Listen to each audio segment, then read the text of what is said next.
My name's Alex Betts. I head up customer experience at Payment Sense within the marketing team. I've been here for a couple of years now, and it's definitely been an exciting two to 3 years as we transition into Dojo and to SuperPay. So we're going to talk a bit about that today and the customer focus journey that we've been on. Morning, everyone. And I've also got Matt Hancock-Jones with me today, and he's our new head of, I might get this wrong, regulatory compliance, but Matt will correct me if I'm wrong. And we're going to just be talking to you about the customer first transformation that we're on, particularly in head office, and what that means for payments consultants and field sales. So I'm going to share my screen with you now. All right.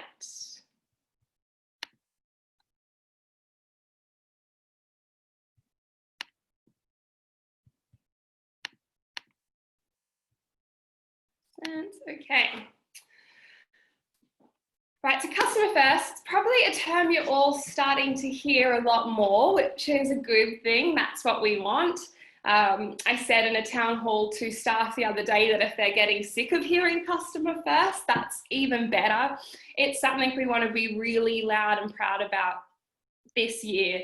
And the great part of it is that it's being driven by George and Yan. They came back after Christmas break and they said, you know, we've been talking a lot more about being customer centric and doing everything right by our customers.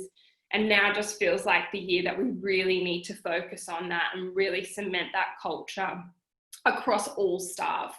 I think you guys are really lucky because you're dealing with customers all the time and this comes naturally to you. And if you weren't customer first, you probably wouldn't be able to sell, but there's a lot of people within this business who don't get as close to our customers. So we're trying to look at how all roles and all teams can really build and make decisions and support our customers with a good understanding of what they want and what they need.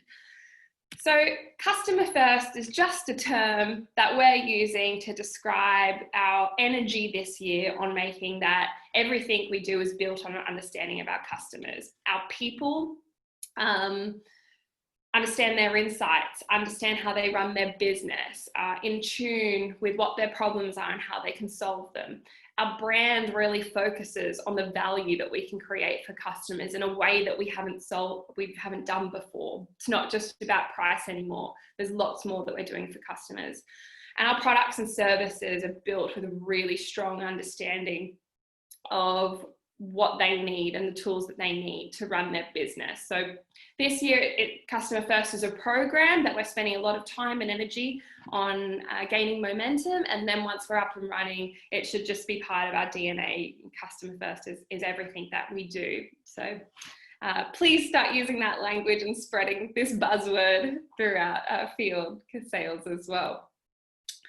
So what I'm going to talk to you about today is kind of why customer first is important to us as a business, the kind of things that we've done so far, particularly within the head office and within our Bristol and Belfast and Hull offices. And then we're just going to talk a little bit about what it means for you and some of the changes you can expect for payments consultants later this year. And then we'll finish on any questions that you have. So to get started, why are we doing this? So there's four key things I'll talk through. The first one is around, obviously customer expectations are changing. So you'll see a lot of very well-known brand names up on the screen. And what's interesting about them is they're not direct competitors of us. Well, Square is, but the others are not. But they supply business owners and they supply customers, our shared customers.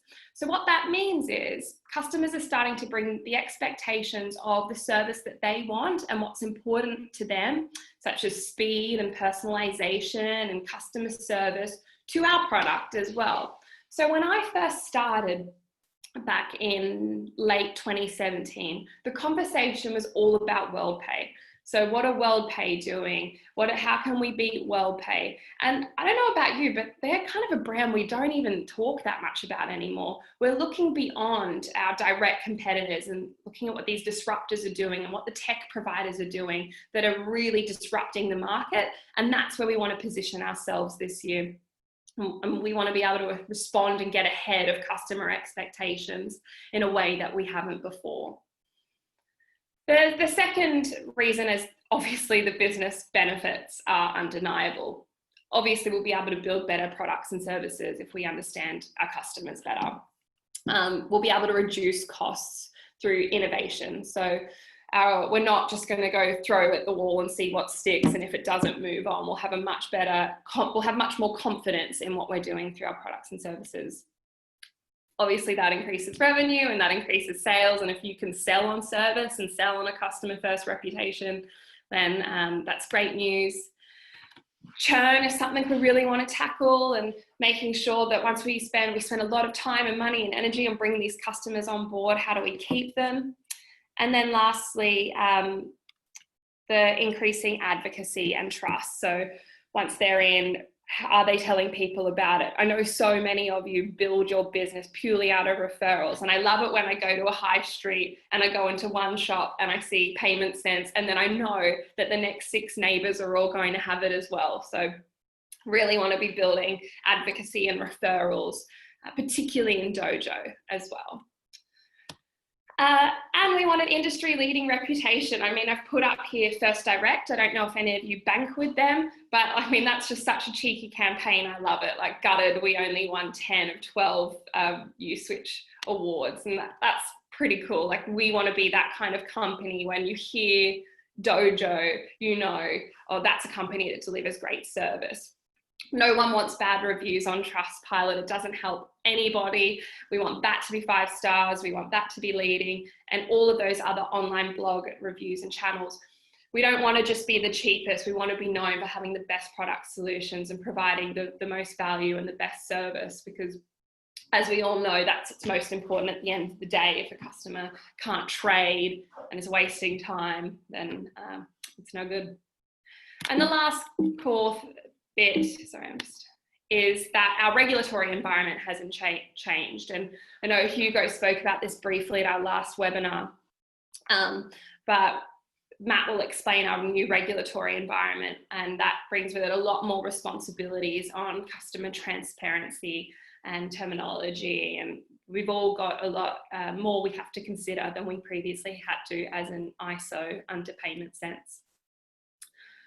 All right, so just to quickly talk through what we've done so far in Customer First and what it actually means in practice for the business.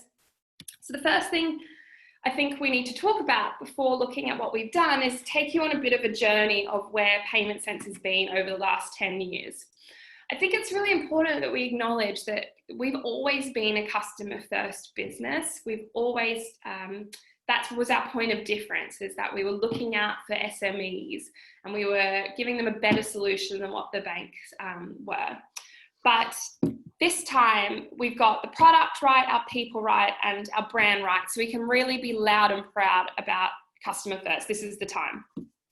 So if you think about 2009 to 2016, our first 7 years, super high growth, rapid sales, and we built a super strong sales and marketing engine. And thanks to so many of you that were part of that journey in those first few years and building up this organization. So that was kind of step one. We've got a really good sales engine. Step two, which kind of came in 2017, if not a bit earlier, as the customer base was expanding, we really had to look at service efficiency and optimization. And, you know, we had to learn how to scale. And that's when we brought in a lot of agile project management in the business, which is kind of just a business buzzword for how we move quickly and build products and services. And we also launched the new customer service team in Hull and really focused on our service transformation, as well as at our people culture and all the employees. And we had a group of people called Culture Hackers, which were reps from all over the business who helped us do that. And throughout those 2 years, we saw us win at Contact Center Awards. We won customer experience transformation in 2018. We got the 3 stars best places to work. So that was tick. Step 2, we've got great sales, we've got great people, internal, we know how to scale, we know how to service. And then step 3, now becoming an acquirer allows us to unlock the product and really focus on building for customers and building exceptional products. And that's why now's the time to talk really strong and loud and proud about customer first in a way that we haven't before. Being an acquirer gives us full control of the customer journey. And so we can be confident that we can do whatever we can to best support our customers. And you'll see a term there called customer champions, which are the evolution of our culture hackers. So it's people from all across the business and across field sales as well, who are helping us figure out how can we bring customer centricity to all roles with Dojo. So some of the things that we've done, firstly is we've kind of rebuilt the company. I think at the moment we're really lucky because we've got a really great combination in our exec team of people like Steve Jason, Guy, Nick Fryer, Nicole, who have been with Payment Sense for a long time and really understand merchant acquiring and sales and our company culture. And then over the last 1 year to 2 years, we've had new execs join us from really customer-centric businesses who are bringing that new energy and perspective from perhaps industries we wouldn't have hired from before. So we've got Justin, our new Chief Operations Officer from OVO Energy, award-winning customer service team, and he'll be fundamental to building Bristol for Dojo, as well as looking at improvements in Hull as well for Payment Sense customers. We've got Mike Seville, our new Chief Data Officer from Farfetch, and if you've got any fashionistas out there, you might know that Farfetch are an online clothing brand, but their whole business is built around data and really understanding everything that customers do so we can best market to them and create leads for you. And the third, of many of you will have met Ollie by now, Chief Product Officer from TransferWise. And I don't know if being Australian, I have to sometimes transfer money back home, and that is by far the easiest and most valuable solution, an incredible product. So we're really lucky with our execs at the moment of a lot of people that really understand our business, as well as lots of new energy and ideas. We've also completely restructured our business around the customer journey. So you would have heard a lot from the units, and when we decided what those teams were going to be, that was all around the customer journey. So you can kind of see that mapped up there in pink, and then looking at the units in grey. So Aurora is really looking at sign up and setup, vis-a-vis, card machines, PCI. So the reason that was done is to make sure we're giving a continuous support throughout the customer life cycle. We're also recruiting and training the right people now. So we've always done that. We've got great talent at Payment Sense. I'm sure you can feel that energy whenever you come to London or Hull, and hopefully to Bristol soon as well. But one change we've made over the last year is we've got like a hit list of customer-centric companies that we go and target. All of our new job descriptions, and you'll see this for payment consultants as well when we're starting to hire for new roles, is they're all about the customer, and we're looking for those kind of people.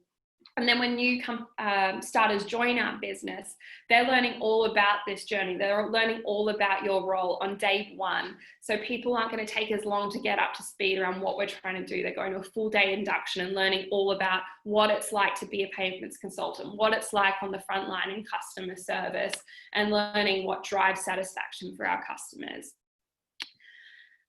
The other thing that we're doing is we're sharing the good and the bad news. So we use an internal messaging tool here called Slack, and every employee has the opportunity to get a live feed of Trustpilot reviews, NPS reviews. We've got a shout outs channel where we're hearing so many good stories around what people are doing across the business, and really highlighting especially the great work that customer service do. Obviously, being in London, we are sometimes a bit disconnected from our offices in other areas. So this is a great way to open up and get that conversation going. I think the one here that you can see about Billy Wharf and customer service, where a customer personally emailed Justin and Yan to tell them, and this was somebody that had gone through retentions and was trying to leave, to then email and say, what a great employee you have. These were stories we weren't really sharing before, and we're doing that now. We also had last 2 weeks ago customer hour, and we'd like to replicate this concept with you as well. So back in, I think, March, we had all of our execs go up and actually sit with customer service and go on the phone with them. You can see Steve Jason there. He worked with retentions for the day and was helping with those cases. And so 2 weeks ago, 180 staff sat in for an hour session and just listened to phone calls. And that's such a good way for particularly our product and tech team to figure out, well, how can I better help them? And we would love to do that with you as well, and finding ways that we can observe you and come along and do buddy programs, or if you wanted to listen to customer service calls, so you can start to build your own understanding of those as well, and how you could help. And we also launched our customer champions. So these are reps from all across the business that are here to help us figure out how to run these initiatives and how to break down the barriers between back office staff and customer service and business owners and payments consultants. And you'll see some reps from field sales here as well, and they're helping us figure out, well, how does this make sense, and is the best use of time for our consultants as well, and what's going to really help them drive home. So there's lots going on. There's heaps more to come, and we'll keep you updated on all of that.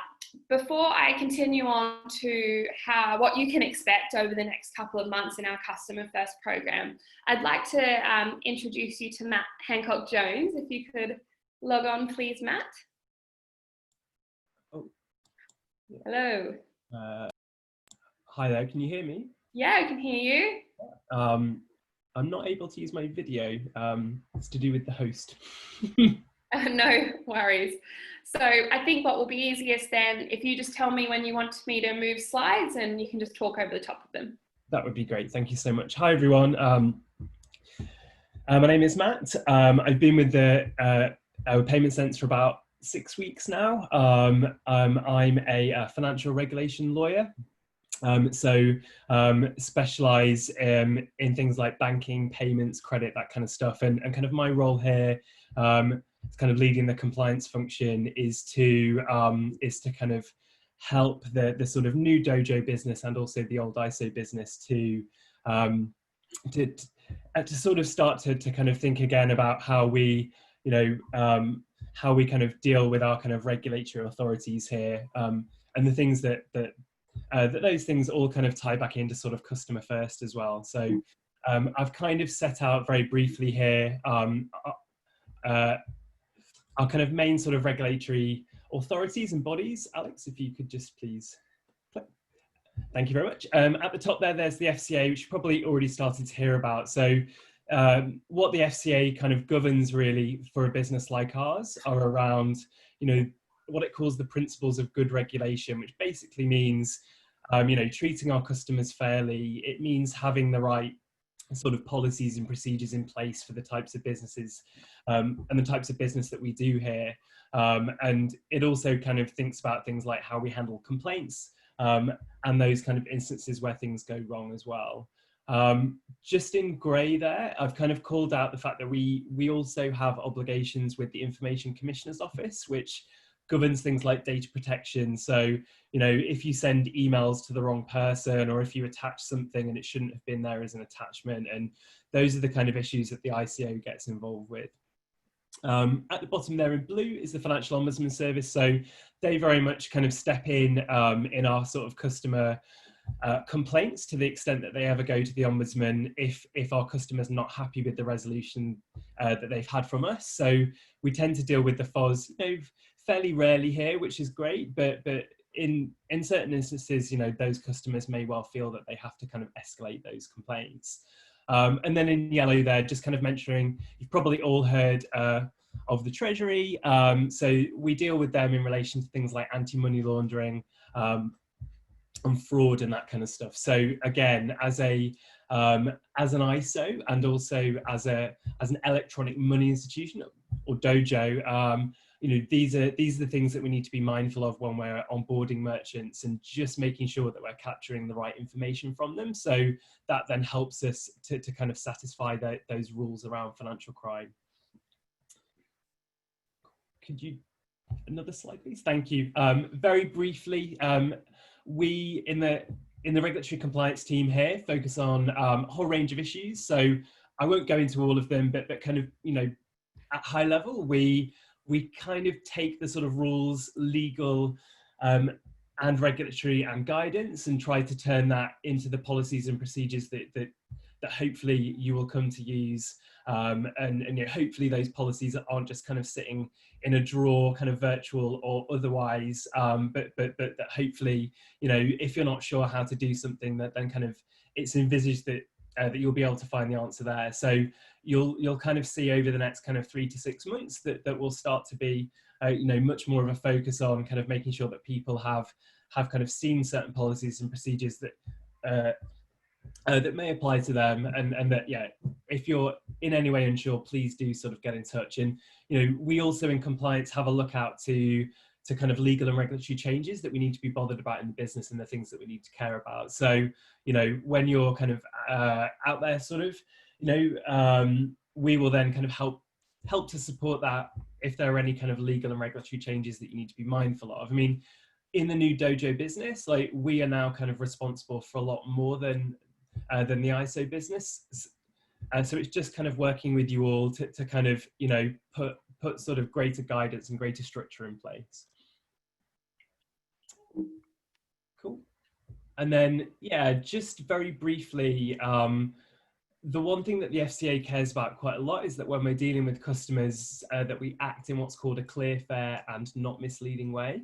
And I've kind of just set out what each of those mean here, but you know, broadly speaking, sort of clarity to the FCA means that you know, a customer, a merchant has all of the information that they need to be able to make an informed decision. So, you know, in the sales process, are we kind of making sure that they've kind of read and understood those, you know, those documents? You know, have they read them? You know, are we reminding them that sort of those terms and conditions are the ones that we intend to rely on? And so it's just important that they're aware of kind of what they're getting into. On the fairness point, it's often, you know, the FCA has something called what it calls treating customers fairly, which I've kind of said there doesn't necessarily mean that all customers are treated the same, because, you know, certain kind of large corporates may have different demands and needs to a sort of sole trader, for example. But it's just worth bearing in mind that, you know, think about how we're selling something. Are we making sure, again, that sort of merchant has enough time and we're not kind of putting them under any kind of pressure to enter into any sort of agreement with us? And then finally, kind of, you know, not misleading. So, you know, think about how we express ourselves and how we talk about the products that we have. You know, are we making sure that we're being very accurate about it? Are we also making sure that we're not kind of, you know, all of the charges that we're talking about, are they accurate? Are they clear? Are they correct? And so, you know, we often kind of see these things in complaints down the track where, you know, maybe a customer will say, oh, well, I wasn't aware of this particular charge, and actually, you know, I wasn't actually told that it would happen. So, you know, are we giving the customer everything that we need at the point of entering into that sort of terms and conditions agreement with them? So that those are just the kind of key themes to bear in mind. And yeah, you know, are we sort of promising the things that are kind of accurate and clear? These are the things that the FCA cares about, basically, is that, you know, just making sure that we kind of put the customer at the heart of all of those kind of sales, and you know, just making sure that kind of the customer has everything to enter into those sort of contracts with us, basically. Great. Anything else? Last final points to leave on, Matt? No, I mean, you know, just to say that although there is this kind of regulatory focus now, you know, we're already in such a great shape. It's just, you know, thinking about how and why we're doing things, and, you know, just to kind of make sure that the customer is sort of truly at the center of all of those processes. Great, thank you. And so this is going to be a bit of a change for us in marketing as well. Everything that we do now needs to have a regulatory review over it, for both our sales and support materials. We went through that process for all of the Payment Sense Boost collateral, and that was super easy. And I think we can all agree that it's not those pieces of marketing are great and still really bang home the message. So it's certainly not going to dampen any of our efforts. We just need to think twice, I think, in a way that we didn't before with our materials and our statements. And if you ever feel as a payments consultant that there's something that you can't sell or you don't feel comfortable disclosing because you think it might impact your conversion, that's an opportunity for you to be loud and let people know about that, and we can make the changes internally. I know, for an example, in Payment Sense, account on file is a fee that's not an easy sell. So if there's things like that under Dojo that again is going to cause you problems, please let us know, and we need to make that change on the product side and not put you guys in uncomfortable positions. Okay, so customer first, just to wrap up, finishing on a few things that you can expect this year and where we kind of need your help, to be honest. So the first 4 key things we need help with, and I'll explain them all in a bit more detail, but one is to help us kind of build our understanding of customers, particularly for the teams that are completely responsible for building the tools and solutions and the products that you sell. Help them gain a better perspective, and I'll explain some ways how shortly. Second is we're going to be giving you a lot more market and customer insight for your sales toolkit, so you can start to really build your reputation as a payments expert as well. And that kind of works well with the new payments consultant terminology. 3 is, you guys are like killer salespeople, but you could all do so much as well to help drive referrals, service our customers, make sure they're happy. And we want to be recognizing and celebrating those stories and those successes as well. And for Dojo, really selling on service. So there's going to be 2 really key tools to help in those 4 things. One is, I think you're all aware that you're going to be added to Slack. So Slack is like business WhatsApp is the best way I can describe it. You'll have a whole heap of channels which are similar to a WhatsApp group, which are themed. So you'll be able to have on your phone, on your tablet, on your computer, a live stream of all of our Trustpilot, of all of our latest insight, of NPS reviews, and you'll constantly be tapped in. You'll also have access to all the product Slack channels, so you can give feedback right then and there. That will go a huge way to helping our internal development teams. We're also launching a new intranet or internal website that's for our people as well as our payments consultants, and we'll all be using the same platform. So there's going to be lots more to come about that, and there'll be a proper launch. So I hope I don't give too much away today, but it's also going to be really key in all of us keeping our fingers on the pulse of what's happening in the market and across our customers, and you kind of gaining more access and transparency to what's happening on our side as well. So in terms of things we want you to do to help us build our understanding of customers, one is you'll start to get a lot more invitations to company town halls and webinars where we'll be asking you to share stories about your sales as well as your customer service and what's happening and what you're hearing from customers. So it's going to be so important to Dojo. Like, we want to know weekly, what can't you sell on? What's not converting? Where do you need help with an objection handle? So we'll be asking you to be present a lot more and giving us our feedback, and in a way that I don't think we've been as open to before, but we really want to break down that barrier. A day in the life of, I think we need to come up with a better name, but finding opportunities for staff with not much sales experience to go out with you, to listen to some of your outbound calls, whatever it is you're doing, just to buddy along for the day and gain a real perspective of what it's like to be a payments consultant, so they're able to build better solutions for you. As I said, you're going to have Slack and you're going to have this website. There's going to be lots of channels and forums for you to provide feedback, so being super active on those. And lastly, just like Payment Sense, we're going to be surveying customers. I have a real desire this year to build our brand as a company that's built on customer insight. So all of our surveys will call on that. And we won't just be surveying them to go, oh, what do you think about us? As much as we want to know that, we also want to be asking questions. How do they run their business? How do they do an end-of-day report? And so we're constantly asking them about what they do and what they care about. And that will give us much better feedback for our product builds as well. So encourage your customers to be completing those. Second is there's so much market and insight. A lot of you will have met John Knott, our customer insights manager within marketing now. I mean, last year he spoke to 16,000 existing and potential customers. We've got gold mine of insight that we need to make available to you. And that website that I mentioned will be a place where a lot of that is kept. So an example of that is Net Promoter Score. We survey the market every quarter. We have an independent company that basically just goes across all the high streets and all the areas asking businesses, who's your payments provider and what do you rate them out of 10? And that allows us to get an independent benchmark of ourselves as well as our competitors. So if you have a look, this is where Payment Sense currently scores. And for Dojo, we're looking at way higher. We want to be sitting up here, super high Net Promoter Scores, which is an important customer first benchmark. But you can have a look here, Barclaycard, Global Payments, Elavon. They're all providers that we know we deliver better customer service to. And you can use that. You've got the proof right there.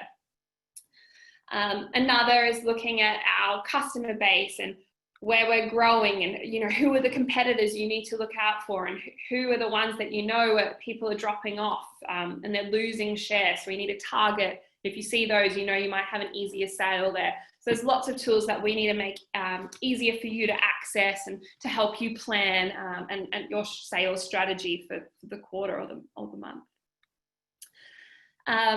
The third is recognizing and celebrating customer success. So we've still got some more thinking to do around this, but there will be a new annual award this year. So we recognize outstanding sales efforts. We want to be recognizing outstanding customer first efforts, because there's some incredible examples of what you guys do to continue to support your customers post-sale. We want to be recognizing those people that are getting incredible Trustpilot reviews, incredible NPS, and are helping build our reputation that makes it easier for everybody. At your month-end reports as well, we look at sales. We also want to be sharing with you our customer survey results, our churn results, because we're all part of those scores, and you guys should recognize your contribution to that as well. And you might have some really good ideas to help improve those scores, and only by telling you where we currently are can you play a meaningful role in that. So you'll be probably hearing from myself and John a bit more often than you currently do. Hope that's all right.